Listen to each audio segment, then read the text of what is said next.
Hello, everyone. Welcome to 2026. I think it's right to say Happy New Year to you all. In 2025, I had the opportunity to interview about 10 different entrepreneurs on the Diary of an African Entrepreneur. And we expect to do more in 2026. But what I decided to do at the end of the year / the start of 2026 is to take a look back and look across all the different interviews we've done, or the different people that I've interviewed, and just see what are the recurring themes that these different entrepreneurs or CEOs or founders have applied in their businesses that has helped them to grow and scale their businesses.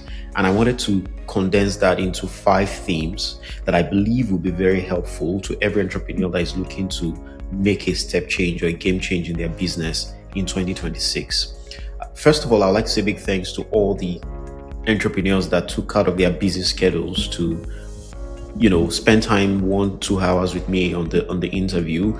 There are simply beautiful gems that have been drawn out of these different interviews that I believe is going to be impactful to everyone who listens to the video.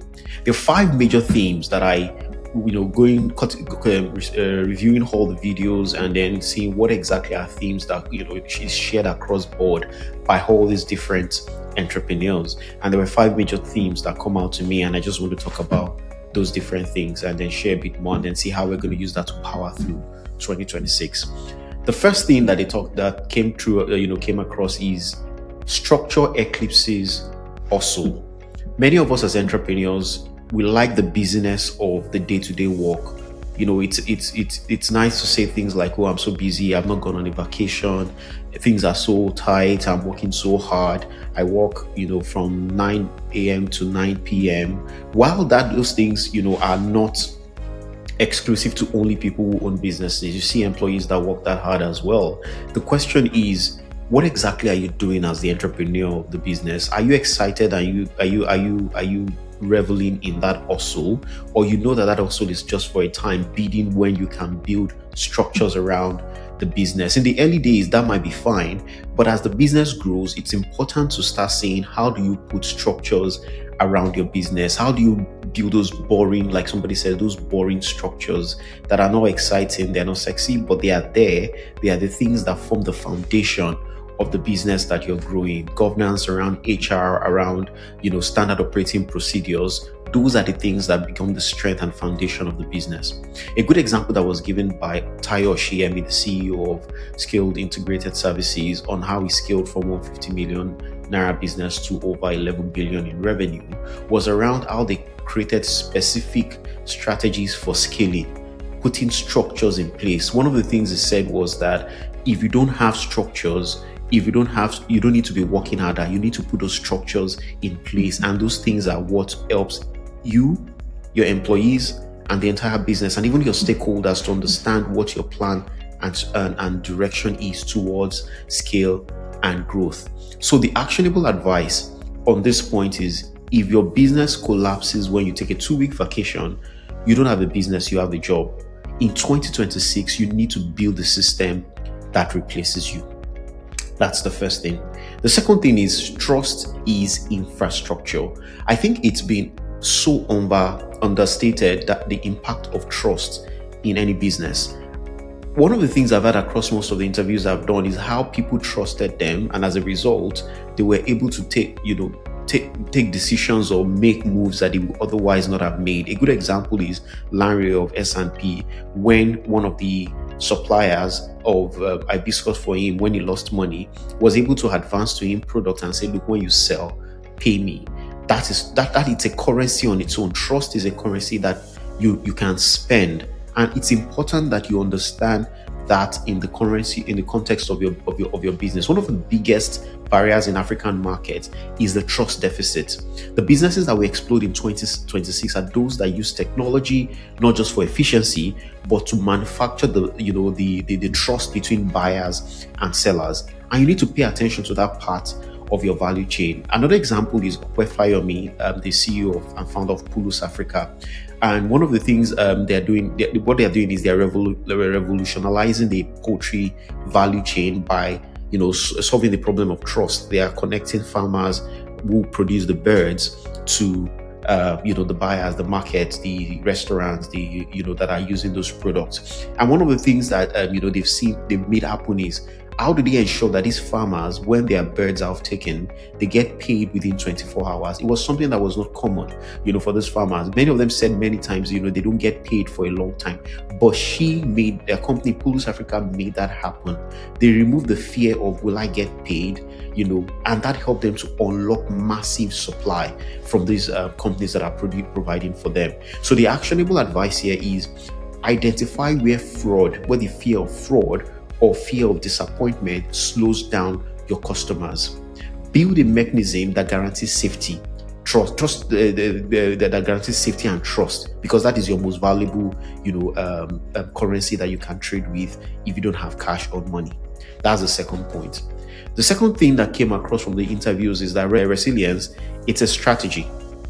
It's not a feeling. The ability to just stay in there, being dogged, and just stay in. You're resilient, you fight through, you power through.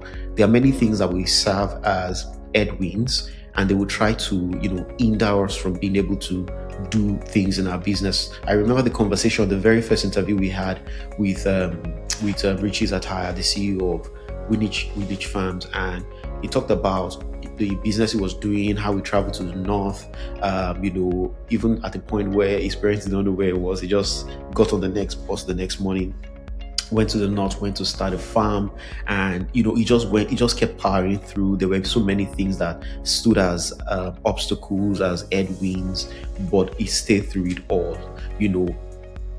When things come against your business, do you have contingency plans? Do you have backups?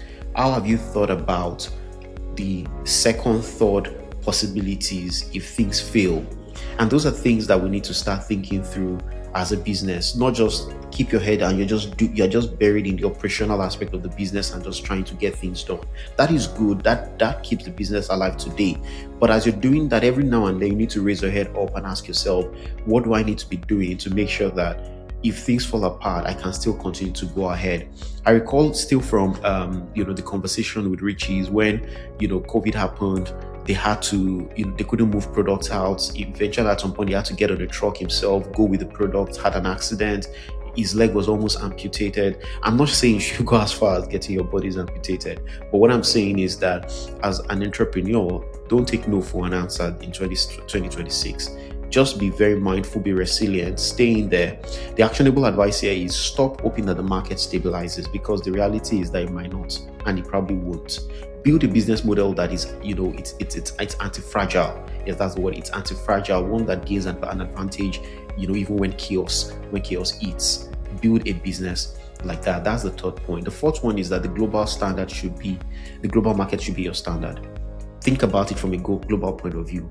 Even though you're working in that small part of, Ogun State or Lagos State or Kenya or Cote d'Ivoire or Sudan, wherever you are across the continent, while be locally operational, but be globally strategic. Be locally operational, but be globally strategic. In other words, you're paying attention to what is happening in the global world. Don't tell yourself that no, that's just a standard for Europe. That's just a standard for Australia, for America. We don't need to do that here. The reality is that you might not see the importance of the impact now, but if you're building for a global audience, the chances are extremely high that you are completely, eclipsing every competition that you have locally, because they are building for a local audience, but you are building with a global mindset. Of course, you don't want to overshoot, build in such a way that your cost profile now becomes much higher than your competitors. As a result, you can't compete, based on price, because you've built something that is not required. But at the same time, there are aspects and parts of your business that needs to be very aware of what is happening, from a global standpoint. A good example is Larry Awujodu from Sourcing and Produce. When they export ginger, hibiscus, to over 55 countries across the world, and he emphasized that you cannot cut corners. If you want to play on the global scale, you need to pay attention to those details. At some point, they lost everything. He lost everything. He had to rebuild, and at that point, he learned that quality is the only language that the global marketplace understands. So, if you're playing a game, if you're building a business, and quality is not, quality standards is not being prioritized as if you're building for a global village, then you might be shortchanging yourself. So the actionable advice for you today is audit your product or your services today. Is it good enough for here or good enough for anywhere? The reality is that you need to upgrade to global standards now, even if you only sell or produce locally. Operate at a global level. The final thing I'm going to talk about that came across the interviews is that you need to organize the unorganized, and that's the data play. Across board, many of the entrepreneurs were starting to realize that data was the new powerhouse, and they were, paying very good attention to how they were organizing and using data. The biggest opportunities in Africa is really in the informal sector. Across board, if you look, whether it's in finance, whether it's in agriculture, if it's in logistics, it's really the informal sector that drives. And what does that tell you? It means that it's disaggregated. So the reality is that the winners will be those who can aggregate those fragmented players into a single data-driven network.